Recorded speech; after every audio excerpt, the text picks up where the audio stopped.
Wat 'n voorreg om vanmôre weer saam met jou verder te kuier deur die woord van die Here. Dit is so kosbaar. Oggend 88 van ons reeks deur die Nuwe Testament. Ek is Rinus van Sion in Parys. Vanmôre wil ons vir mekaar sê wees soekend. Ek lees vir ons uit Handelinge 11 vers 25. Barnabas is daarna Tarsus toe om vir Saulus te gaan soek. Anazetio, die woord wat vertaal word as om te soek, beteken om op en af te soek, hoog en laag. Met ander woorde, orals. Dit word slegs een keer deur Lukas gebruik. In Lukas hoofstuk 2 het hy geskryf dat Maria en Josef hom, dit wil sê Jesus, na Paasweek gesoek het.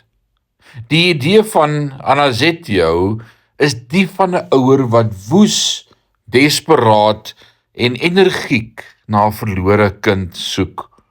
En dit is presies wat Barnabas, die seun van vertroosting, die wesenlike disipelmaker, die uiteindelike bemoediger gedoen het.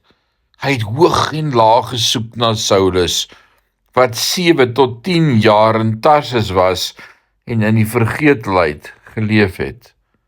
Ek weet sommige van julle is deur die Here begaaf en genadig om Barnabas te wees. Seëning op julle, wat 'n wonderlike roeping.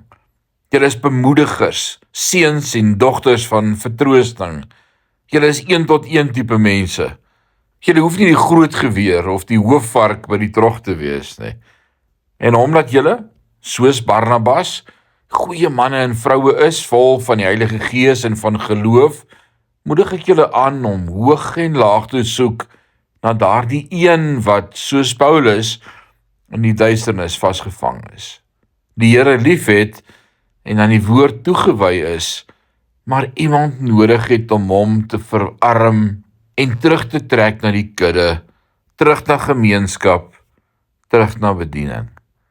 Mag die Here in hierdie dag my en jou gebruik om 'n verskil te maak in sy koninkryk. Die Here seën jou. Amen.